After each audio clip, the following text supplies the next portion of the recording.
ओम नमो भगवते वासुदेवाय।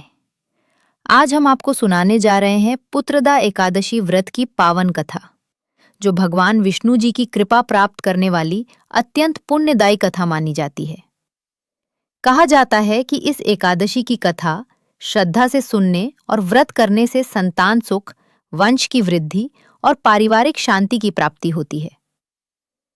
पौष पुत्रदा एकादशी का महत्व।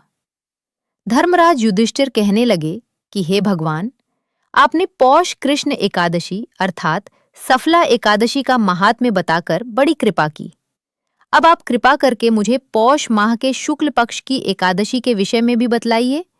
इस एकादशी का क्या नाम है तथा इसके व्रत का क्या विधान है? इसकी विधि क्या है? इसका व्रत करने से किस फल की प्राप्ति होती है और उसमें कौन से देवता का पूजन किया जाता है? कृपया ये सब विधान पूर्वक कहिए। भगवान श्री कृष्ण जी बोले, पौष माह के शुक्ल पक्ष में आने वाली इस एकादशी को पौष पुत्रदा एकादशी कहा जाता है। इसमें भी नारायण भगवान की पूजा की जाती है। विधि पूर्वक इस व्रत को करना चाहिए। इस चर और अचर संसार में पुत्रदा एकादशी के व्रत के समान दूसरा कोई व्रत नहीं है। इसके पुण्य से मनुष्य तपस्वी, विद्वान और लक्ष्मीवान होता है। इसकी मैं एक कथा कहता हूं, सो तुम ध्यान पूर्वक सुनो। पौष पुत्रदा एकादशी व्रत कथा। भद्रावती नामक नगरी में सुकेतुमान नाम का एक राजा राज्य करता था। उसके कोई पुत्र नहीं था। उसकी स्त्री का नाम शैव्या था।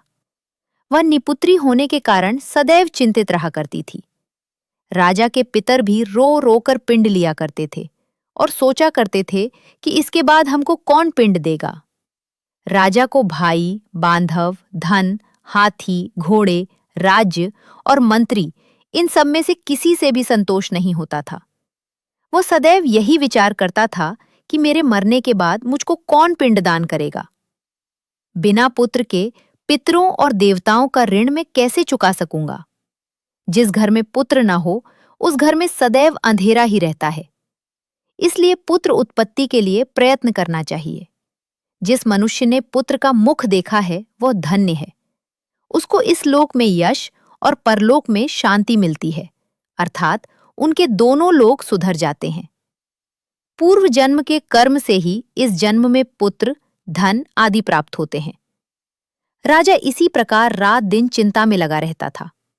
एक समय तो राजा ने अपने शरीर को त्याग देने का निश्चय किया, परंतु आत्मघात को महान पाप समझकर उसने ऐसा नहीं किया। एक दिन राजा ऐसा ही विचार करता हुआ अपने घोड़े पर चढ़कर वन को चल दिया तथा पक्षियों और वृक्षों को देखने लगा। उसने देखा कि वन में मृग, व्याघ्र, सूअर, सिंह, बंदर, सर्प आदि सब भ्रमण कर रहे हैं। हाथी अपने बच्चों और हथिनियों के बीच घूम रहा है। इस वन में कहीं तो गीदड़ अपने कर्कश स्वर में बोल रहे हैं, कहीं उल्लू ध्वनि कर रहे हैं। वन के दृश्यों को देखकर राजा सोच विचार में लग गया। इसी प्रकार आधा दिन बीत गया। वो सोचने लगा कि मैंने कई यज्ञ किए, ब्राह्मणों को स्वादिष्ट भोजन से तृप्त किया, फिर भी मुझको दुख प्राप्त हुआ। क्यों? राजा प्यास के मारे अत्यंत दुखी हो गया और पानी की तलाश में इधर उधर फिरने लगा। थोड़ी दूरी पर राजा ने एक सरोवर देखा।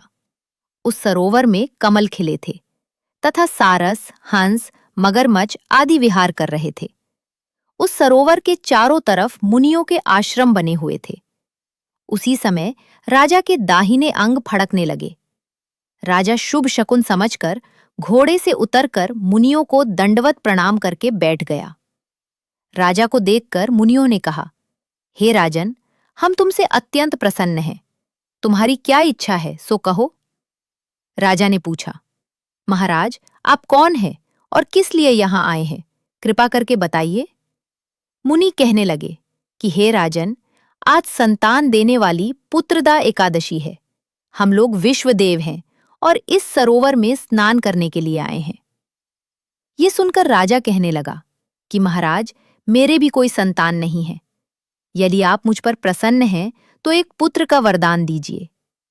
मुनि बोले, हे राजन, आज पुत्रदा एकादशी है। आप अवश्य ही इसका व्रत करें। भगवान की कृपा से अवश्य ही आपके घर में पुत्र होगा। मुनि के वचनों को सुनकर राजा ने उसी दिन एकादशी का व्रत किया और द्वादशी को उसका पारण किया। इसके पश्चात मुनियों को प्रणाम करके महल में वापस आ गया। कुछ समय बीतने के बाद रानी ने गर्भ धारण किया और 9 महीने के पश्चात उनके एक पुत्र हुआ।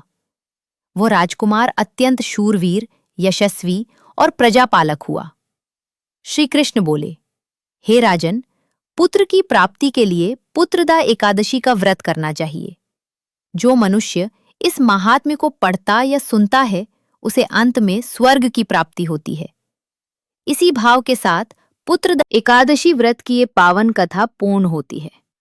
यदि ये कथा आपको भावपूर्ण लगी हो तो कृपया वीडियो को लाइक करें, शेयर करें और ऐसी ही पावन कथाओं के लिए हमारे चैनल को सब्सक्राइब अवश्य करें।